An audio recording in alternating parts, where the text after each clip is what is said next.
Okay, so welcome everyone. Another miracle occurs. It's not just a miracle, it's actually taken quite a bit of organizing and through this amazing medium of online Zoom and some pretty careful thinking by the retreat managers who've generously offered their time and intelligence to make this happen for us. So this is the occasion. It is an occasion. You know, these online things can seem pretty easy. You know, push a button, but actually they're not. They're not easy. I mean, they're good, but they take some doing, and that, in a way, gives it a sense of occasion. It's not a casual affair. It's something that has an occasion to it, and requires effort, intelligence, discipline, restraint. Actually, a lot more restraint on your part and care on your part, because you're not in some secluded retreat center. You're right in your home with all that that entails. So, as you're probably well aware, this is both a great opportunity to integrate, to make your home a temple, you know, with sacred spaces and sacred times in it, and learn that discipline where you really plant what's important for you in your heart into your living place. It's not just a place which is full of the worldly duties, it's a place that's full of your Dhamma duties, and those Dhamma duties are things you have take equal care to maintain as you do any other duties. So this is a great opportunity to integrate practice into daily life. Yeah. Of course, there are also challenges. You know, if you have children or a pet, dogs or something, and phone. You know, so some things you can switch off. People you can't switch off. But you know, so I hope you make the efforts to explain, and we're not going to be online all the time, but really trying to make this online experience as contained and full as possible. Appreciate the sense that because of this occasion we are straddling the planet, which means that for many of you this is nighttime, some people it's early morning, myself it's afternoon. So naturally that means that, you know, some of the teaching will be occurring in live while you're asleep. But we're making every effort to get these things recorded, videos recorded, so that when you wake up, you can push a button and you get the talk that was given, you know, 5 hours ago. So, which is another wonderful thing. So I really like to feel that, you know, you are all included, and make every effort to try to create occasions for everyone to be online together. If that's not possible, then there will be recorded material that you can pick up, so you stay in touch with the flow of what's going on. I think you have your sheets, your information sheets, and have a look at those in due course. But of course, the most important thing when we start a retreat is we acknowledge the Buddha, the Dhamma, the Sangha, our guide, our leader, our center, our aspirations, and our hopeful fruitions. So we'll start with some chanting. And the chanting, which I've created or edited out, is a sections of longer chants. It's basically a rather simplified salutation to the Buddha, the Dhamma, the Sangha, which you'll find on your sheets. And this will first of all go through that in Pali language. There's a particular resonance and sound and purity to the Pali language. Language is not used for anything else. Nothing else has been done in Pali except Buddha's teachings. There's nothing else but is purely Buddhist teaching language. It's amazing language. So all the sounds, all the resonances, all the meanings are associated with awakening. And just think of the number of throats and vocal cords these sounds have rolled over. And that's what we belong to, that ongoing community through time and space. So it's a way in which we align ourselves to the aspirations and the commitments of people throughout the world, throughout history. Do that in Pali, and then then we'll do it again in English. So once you've done the Pali, Buddha, Dhamma, Sangha, then we'll go back to the beginning, do it in English. So you're also getting a brief, hit or brief touch into what's being said, what's being uttered, the meaning of it, and then we'll finish the chanting with a mantra on page 14, which is called the Refuge Mantra.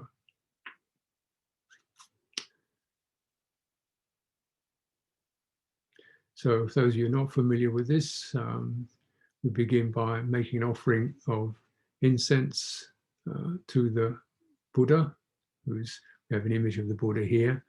And you notice the flower represents purity, moral purity, and the light represents wisdom, and the incense represents the cultivation of meditation. And so we offer that, bow to it, and then we'll begin the chanting.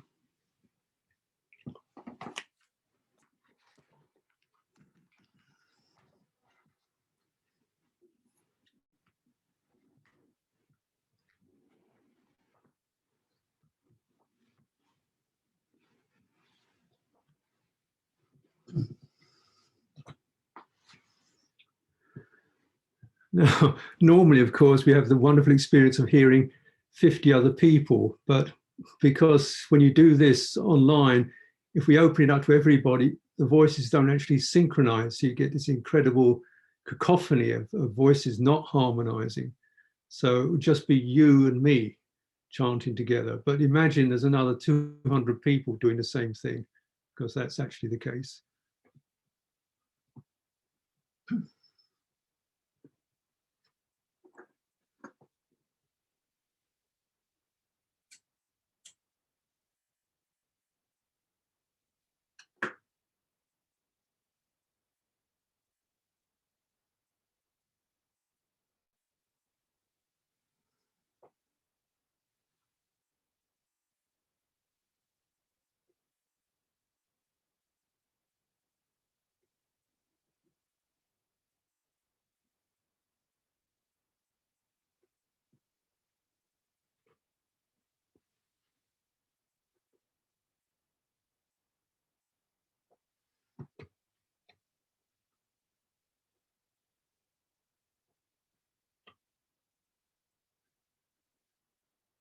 Yoso Bhagava Dhamma Sambuddho Swagato Yena Bhagavata Dhammo Supatipanno Yasa Bhagavato Savaka Sangho Hamayam Bhagavantang Sadhammang Satsangam Imehi Sangarehi Yadarahang Aropidehi Vipujayama Satuno Bande Bhagava Sujira Parini Bhutopi Vajima Janatanugam Vamanasa Ime Sankare Dukatapanagara Bonde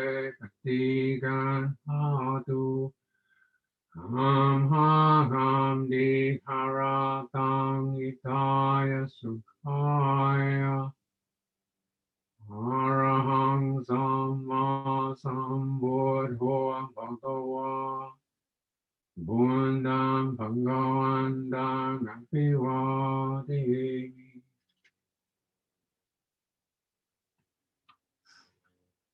Swagato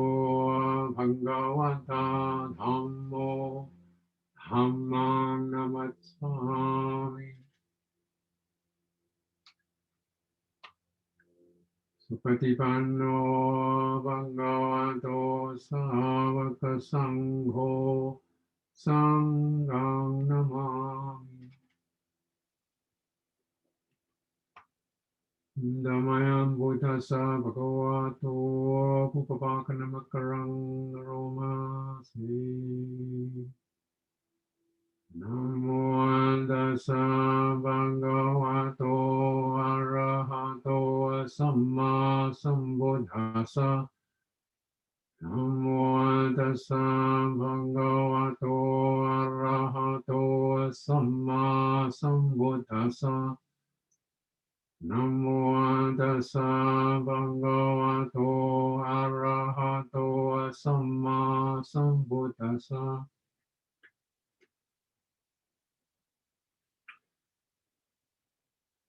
Damayam Buddhanus Damayam Buddhanus Satinayam Roma Sitam Bhavana Bhagavandang Noam Galayano Giti Sando Avogato Yende Viso Bhagavang Arahang Samma Sambuddho Vicha charana sampanno sugato lokavitu anuttaro purisadhamma sarati sanda devam manutsanam buddho bhagavate.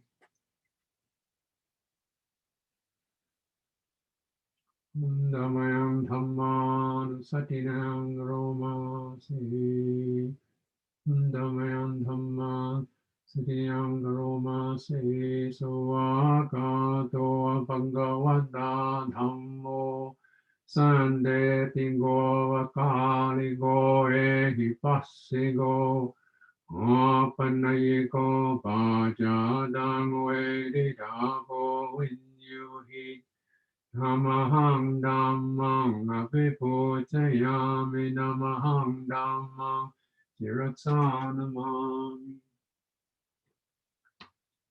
Damayam Sanghan Sakinayam Romasi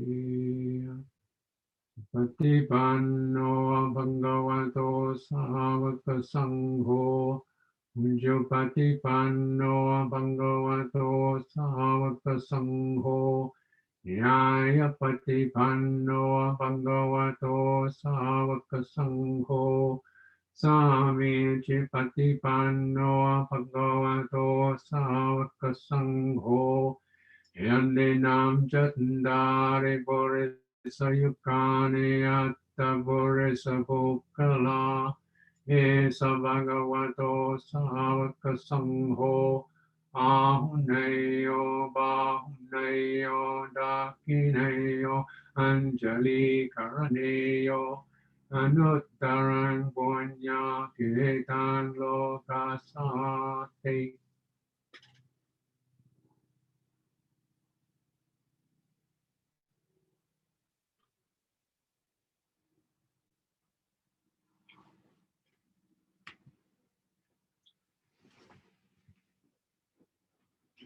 So look at the English, chant the qualities of the Buddha, Dhamma the Sangha.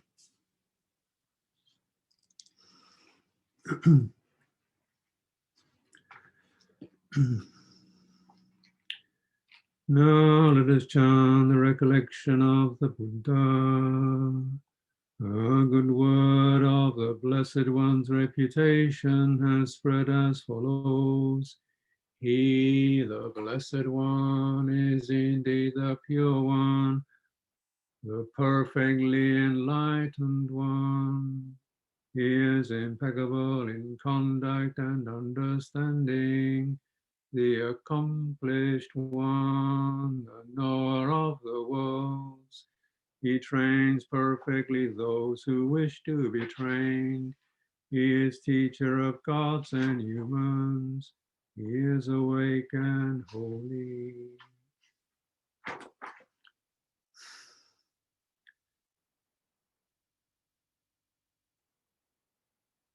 Now let us chant the recollection of the Dhamma.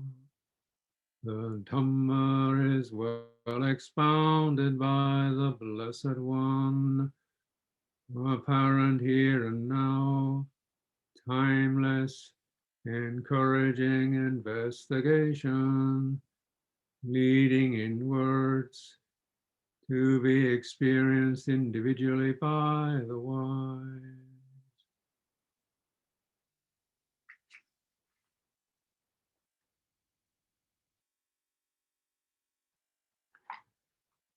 Now let us chant the recollection of the Sangha.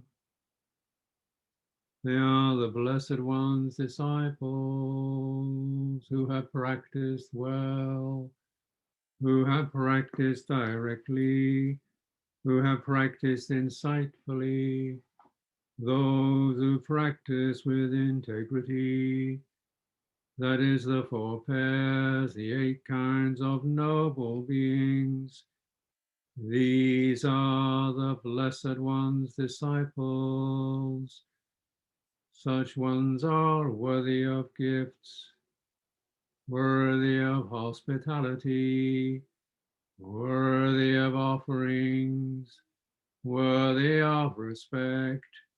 They give occasion for incomparable goodness to arise in the world.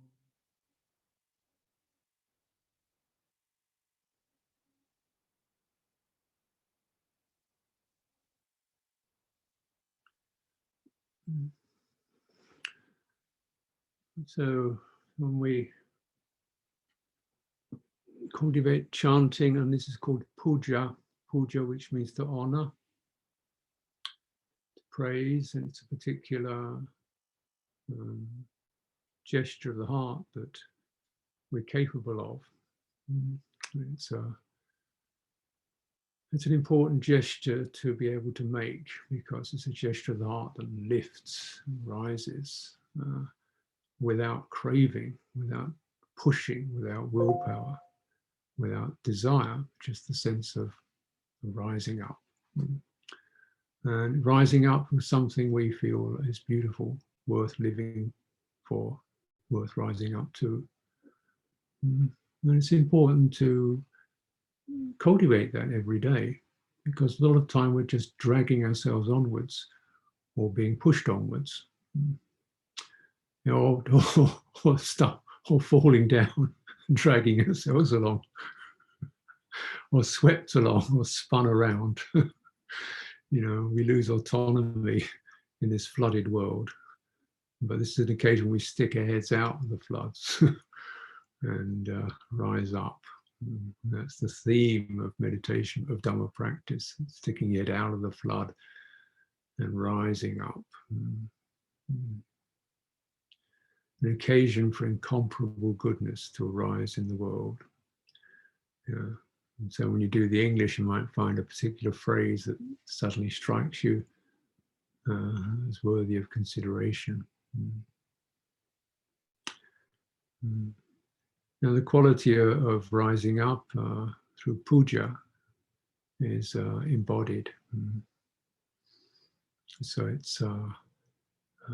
there's a particular gestures you make, which are offering, a gesture of offering, just for the beauty of offering. You make an altar so that you can feel that it's your special place, special time. Yeah. This is not just getting something done. There's no payback. It's just something that you can make offerings to. And so just because it lifts your heart. Yeah. And you put up there, I put these images up there, you can put your own images, something that reminds you of what's worth rising up to, awakening, freedom, liberation, wisdom, compassion, truthfulness, integrity. But these words are easy words. We make them something that's a little more physical and embodied, and you actually put your body into it. You offer your body. So the sense of the puja is I offer body, speech, and heart. Offering the body's bowing, offering speech is the act of making sound, and offering heart, intention, receptivity, focus. I'm offering that focus. Yeah. And there's a particular stately, steady. It's not frantic. It's a very steady, sonorous quality. It's just good to cultivate that. Know that it's not something that's got any speed to it. You shouldn't do it in a peremptory, functional way. And that's great too. It's an art, puja. It's a craft, like calligraphy or playing the violin or something. You're not getting it done. And it's nice to be in that particular energy and that particular mind state. Now, making sound, something that we're gifted with, and you just consider that you're using your breath, and with chanting, use your entire upper body, not just your mouth and throat, but use your abdomen, your chest, your throat, your mouth, your nose, your lips, and your ears. Use the full set, Yeah. And they're all important, including the ears, because the ears are helping you to keep the tune if you're chanting with other people. Otherwise, you just can go off. So the act of puja is a harmony. You can only use harmony if you're receptive. You're using your ears as much as your voice. So it's not a matter of belting it out as loud as possible, but of being able to listen and let your hearing consciousness and your vocalizing consciousness, let them meet and adjust the tone so it's in harmony. It doesn't have to be loud, you don't have to have a great voice, but it's important that it's got, you're with it, you're listening to it. So but by itself, these two consciousnesses, the hearing consciousness and the vocalization consciousness, will start to harmonize together. Yeah. That's why it's actually better to learn chanting from hearing it than reading it, because there's not the same connection between the ear, the eye, and the voice as there is between the ear and the voice. Okay, so now how do we do chanting? Well, you drop your shoulders, take a long breath out, go way down your torso to the base of your abdomen, let all the breath out. Take a slow breath in through your nostrils, fill up, and then begin using first of the abdominal muscles, just gently, like a squeezing too strong word, but gently, pushing the air up through your chest into your throat, and out through the mouth. Yeah. And so the actual sound only is not all of that. You start with the breath, and like within a second or two, half a second, and as the air comes up to your throat, then you use your throat muscles to make the sound. So, as I breathe out, so I breathe out now, the sound comes a little later. You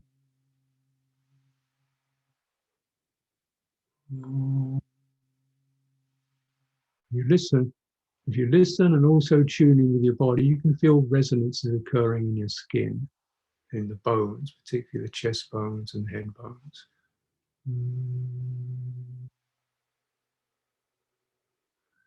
Now that's an important effect because it helps to settle the nervous system. Nervous system is embodied. You send this gentle resonance into the nervous system through the physicality of the body and through the hearing, you're getting a calming and resonant effect.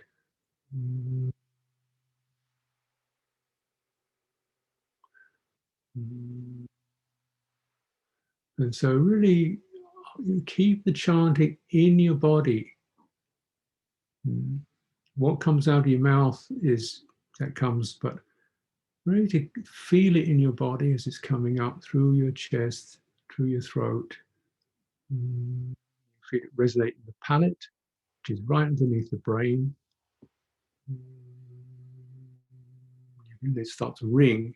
You get subtle resonance in the bones of the skull because you're resonating the sound at the base of the skull in the palate.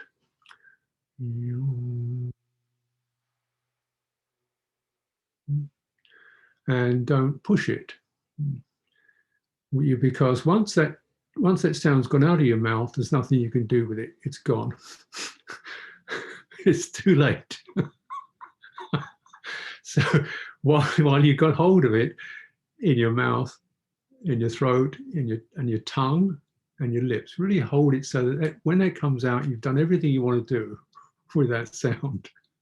You felt it rising in your throat, you've held it in your mouth, and you've moved your tongue and your lips behind it, and then you can let it out. So you really use the mouth. So the tongue drops or it rises in order to make the sound. And your lips form the particular consonants. Lips and tongue and teeth form the consonants, but the vowel is the throat and the resonance of the mouth.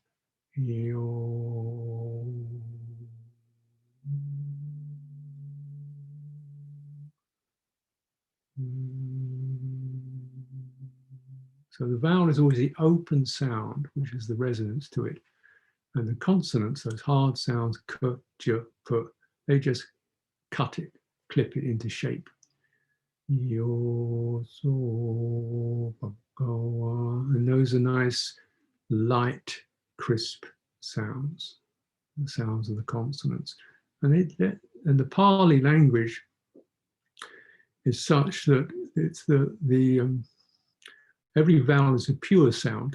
They're just there's no L, no twisted sounds. They're just all straight, pure sounds. So it helps your vocalization experience to be very steady. Because you're only making one sound, you're not making a sound that twists into another sound. L, oh. So that's the effect. You get a lovely steady resonance in the head when you cultivate like that.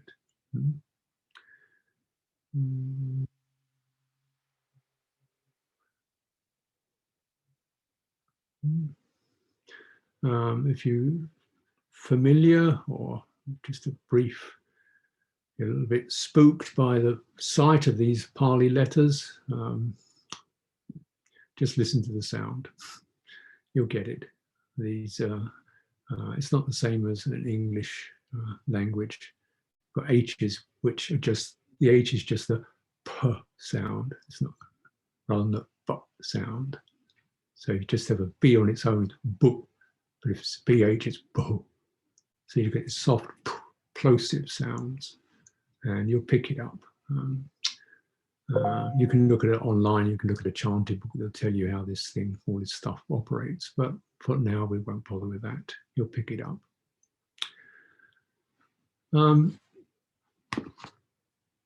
Sounding and chanting is a swish of something's bleeping. You get these things that are supposed to make life easy, aren't they? They're always bleeping at you. So, mantra. Now, what we've done just now is a recitation, and there's a particular flow of meaning in that. With a mantra, you get the meaning over and over and over again. It's a sort of sense of really entraining an impression and a sound and a meaning in your heart. You chant mantras. because you're doing the same thing over and over again. It just helps to steady, calm the mind and train it into a particular theme. And so the first one we're going to use, well, the only one we can use for this retreat, is called a refuge mantra. And you'll see that in your chanting sheet. I think it's page 14.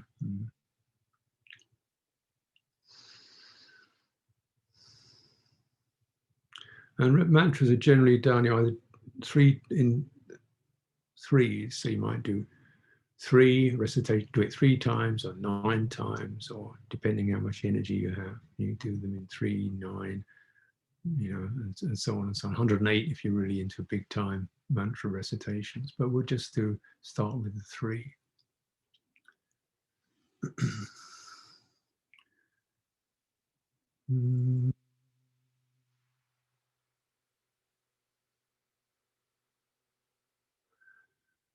Buddhang me jivitang yavani panang saranam gacchami dhammang me jivitang yavani panang saranam gacchami sangham me jivitang yavani panang Saranam gacchami buddham me jivitam yavani panang Saranam gacchami dhammam me jivitam yavani panang Saranam gacchami sangham me jivitam yavani panang Saranam gacchami buddham me jivitam yavani panang Saranam gacchami dhammam me jivitam yavani panang Ranam gacchami sangham me jivitam Avani Banam Saranam Gacchami. English.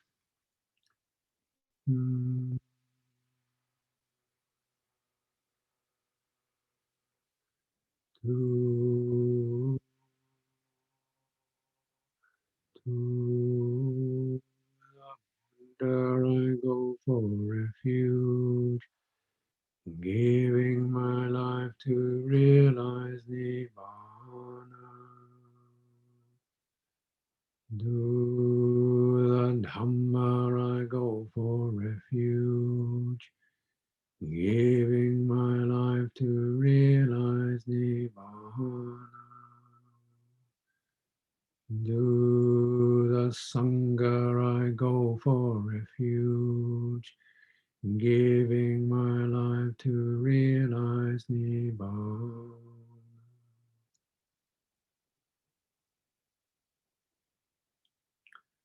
And when you finish making the sound, listen.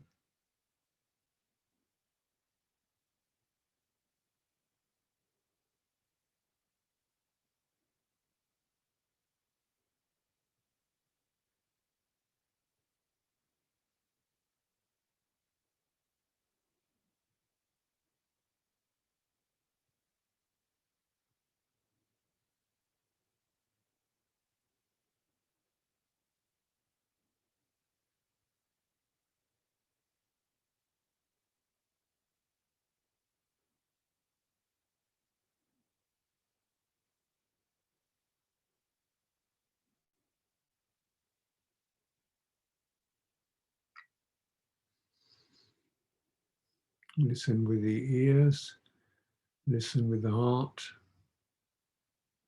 and as if you're something is still chanting, meaning tuning into the theme awakening, guide,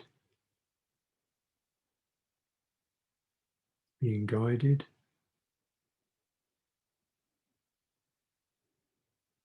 by an awakened one. How beautiful is that?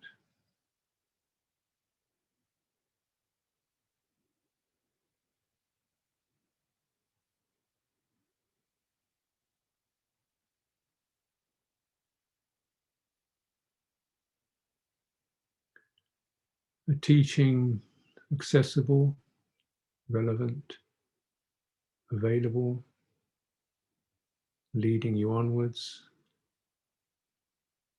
inviting you, come this way, find out for yourself. How open is that?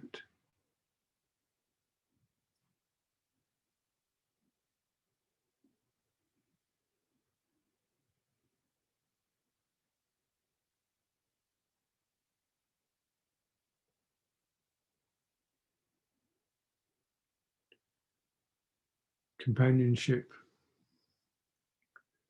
those who practice insightfully, those who practice directly, worthy of honor. Entering this company.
Mm.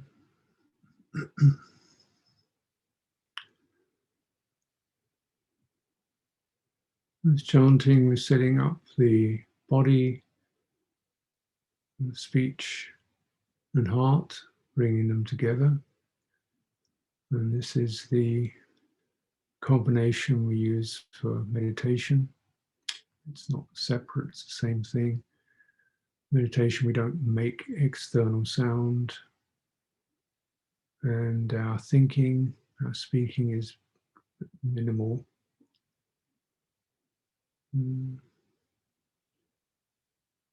Just reminding ourselves, as is necessary,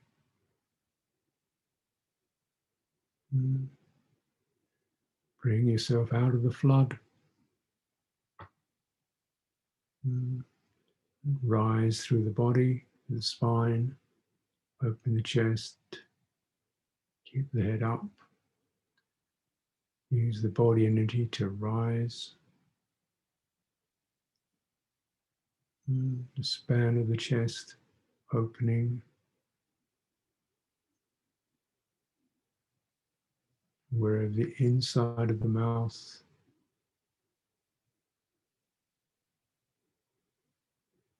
relaxing tongue, opening the head internally through relaxing around the eyes and the forehead, the skin, relaxing the muscles in the face and the skin.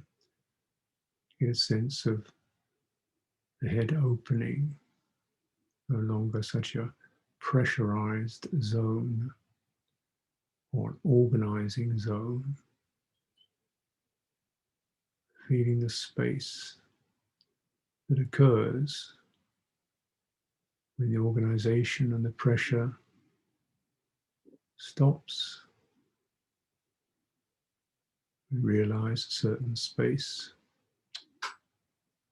and wonderful qualities in that.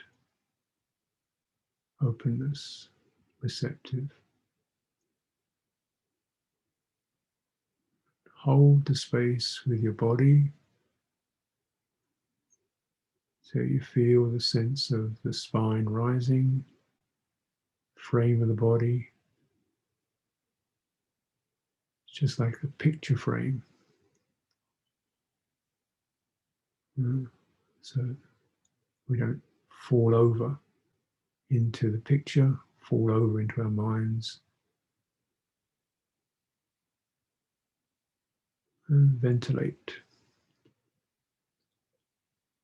allowing the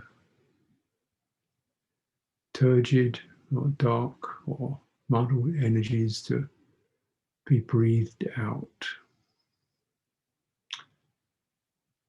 Drawing in sweet, pure air,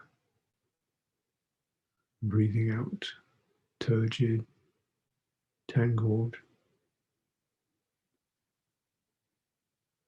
stressful stuff.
This occasion, we're not focusing on any particular sensation.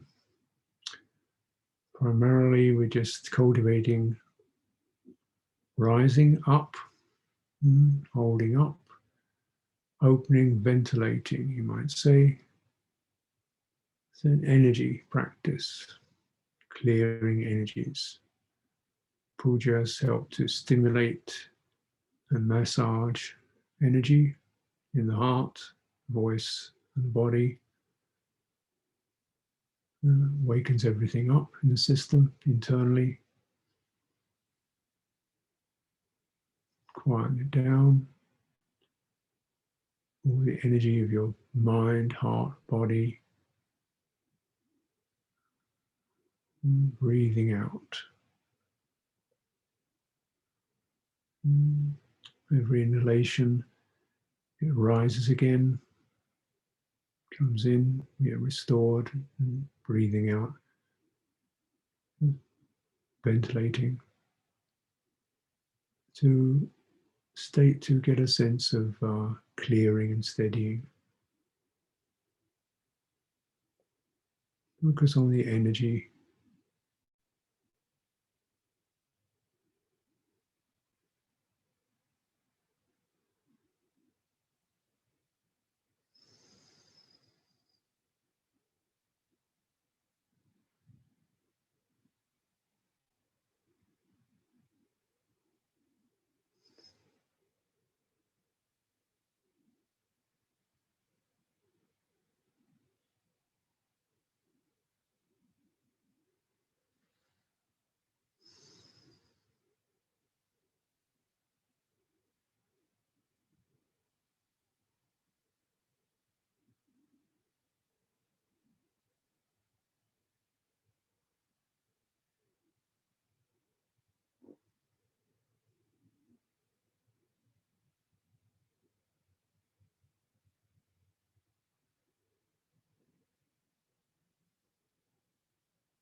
It's a good occasion to establish your intention for the day, a general commitment for the day, intention for the day. A very simple theme, integrity or taking it steady, you know, understanding your habits and making intention that will bring balance and clarity to your life.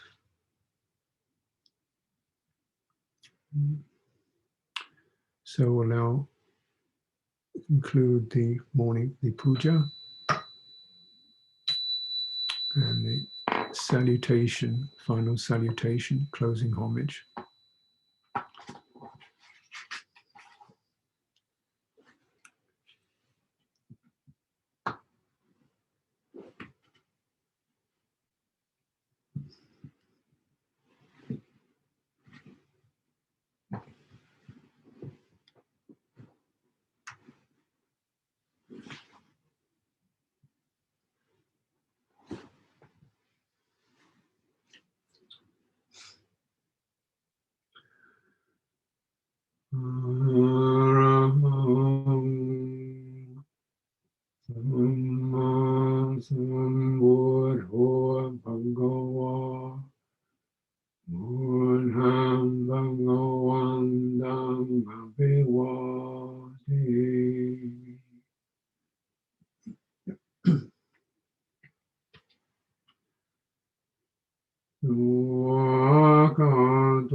Supatipanno bhagavato savaka sangho sangham namami.